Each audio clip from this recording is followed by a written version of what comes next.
बिस्मिल्लाहिर्रहमानिर्रहीम। Welcome back to my YouTube channel English study notes.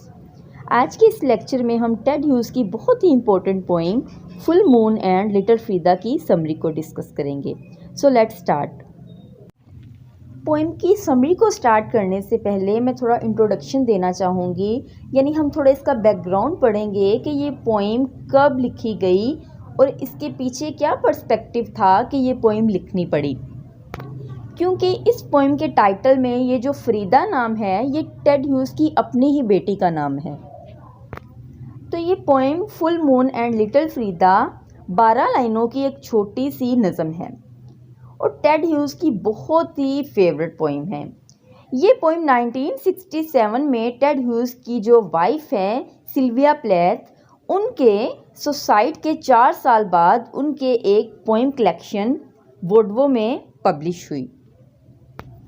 1961 में Ted hues और Sylvia प्लेथ अपना लंदन वाला छोटा सा फ्लैट छोड़कर डेवन काउंटी के एक गांव में एक बड़े से मकान में रहना शुरू हो गए।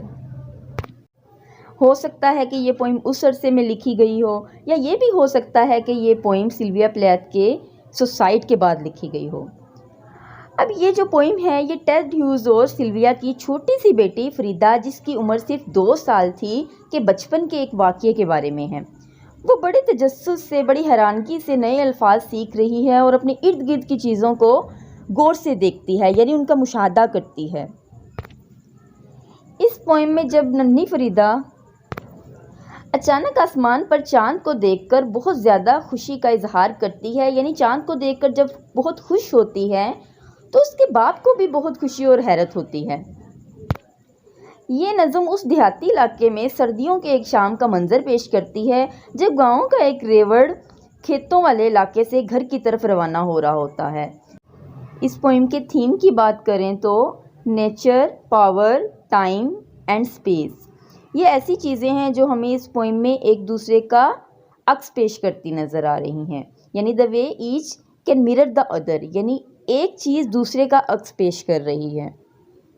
टेड ह्यूज़ ने इस पोइम में बहुत ही ड्रामेटिक एटमॉस्फेयर क्रिएट किया है और बहुत ही खूबसूरती से इसका क्लाइमेक्स पेश किया है। अब हम इस पोइम को देखें तो ये बहुत ही सादा अल्फाज में लिखी गई है, लेकिन इसका समझना इतना आसान नहीं है। इसमें ना ही कोई रिदम है, ना ही कोई राइम स्कीम नज़र आती है और ये बिल्कुल ही रैंडम स्ट्रक्चर वाली पोइम है, यानी इसका जो ढांचा है वो बिल्कुल बेतरतीब है और इसकी लाइनें कोई छोटी है और कोई बड़ी है। लेकिन इस पोइम में टेड ह्यूज़ ने लिटरेरी डिवाइसेस जैसा कि मेटाफोर, पर्सोनिफिकेशन, सिमिली, एलिट्रेशन और इमेजरी को बहुत ही खूबसूरती से पेश किया गया है। इसके अलावा इसमें मेटाफिज़िकल एस्पेक्ट्स को भी शामिल किया गया है। आई होप कि यहाँ तक आपको बात समझ में आ गई होगी। अब हम चलते हैं इसकी समरी की तरफ। Once in a pleasantly cold evening, Ted Hughes and his 2-year-old daughter Frida was walking in the countryside of a village in the Devon County. एक खुशगवार शाम को टेड ह्यूज़ और उसकी 2 साला बेटी फ्रीदा डेवन काउंटी के गांव के एक फार्म पर मौजूद थे। In that area, the night falls a little time after the afternoon and the span of evening is very short. उस इलाके में दोपहर के थोड़ी देर बाद ही रात शुरू हो जाती है और शाम का वक्त ना होने के बराबर होता है। The countryside where the poet is present had little activities. वो खेतों वाले जिस इलाके में मौजूद हैं वहाँ एक्टिविटीज़ बहुत ही कम होती हैं।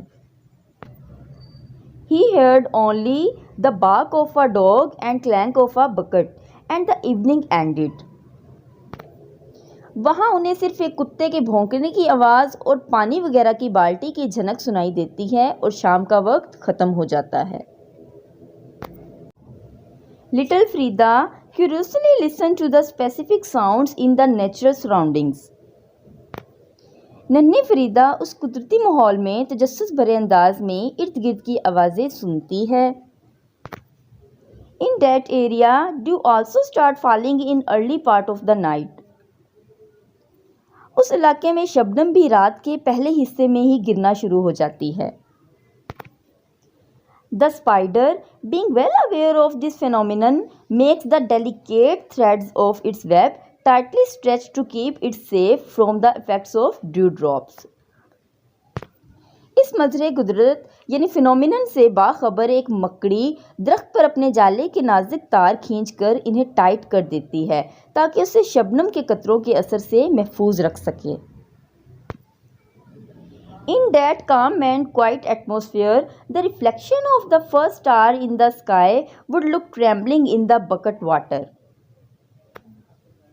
इस पुरसुकून और साकत माहौल में सबसे पहले नजर आने वाला रोशन सितारा बाल्टी की पानी में झिलमिलाता हुआ यूं महसूस होता है जैसे सर्दी से कांप रहा हो। A large number of cows which are being driven to the village to be milked there pull off the leaves of the hedges, warming them with their breath in the cold atmosphere.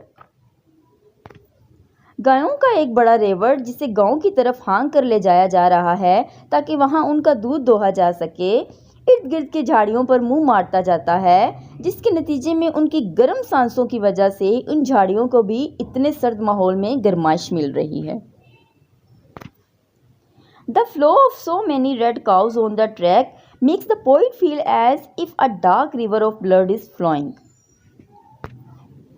क्योंकि इतनी ज़्यादा तादाद में सुर्ख गायें आगे पीछे चलती जा रही हैं, इसलिए इस झपटने में यूँ लगता है जैसे खून का दरिया बह रहा हो। The cows, which look like large boulders, walk slowly to keep the milk safe in their udders by not letting it discharge on the track. ये गायें जो देखने में लड़कने वाले बहुत बड़े बड़े पत्थरों यानी बॉर्डर्स जैसी लग रही हैं, जो जानबूझकर आहिस्ता आहिस्ता चल रही हैं ताकि उनका दूध तेज़ चलने या भागने की वजह से उसके थनों से रास्ते में ही रिसना शुरू ना हो जाए। When little Frida sees the full moon in the sky, she very fondly cries out, "Moon, moon." जब नन्ही फ्रीदा को अचानक आसमान पर पूरा चांद नजर आता है तो वो चाहत भरे अंदाज में बोल उठती है, चांद चांद। The moon, which considered itself an artist, making the environment on the earth charming, steps back to observe its amazing work from a distance. शायर के मुताबिक ये चांद खुद को एक मुसव्वर समझते हुए उस ज़मीन के माहौल को अपनी चांदनी से पुरकशिश बनाने के लिए कुछ पीछे चला जाता है ताकि कुछ फासले पर जाकर अपनी फनकारी का नज़ारा कर सके। The work also acknowledges the contribution of the moon artist and points at him wonderfully. चांद की तरफ से बना हुआ खूबसूरत नज़ारा भी चांद मुसव्वर की कारकर्दगी को तस्लीम करता है और हैरत अंगेज़ अंदाज में चांद की तरफ इशारा करता है। इसके साथ ही आज की हमारी समरी यहाँ ख़त्म होती है। मिलते हैं नेक्स्ट वीडियो में, तब तक के लिए अल्लाह हाफिज़।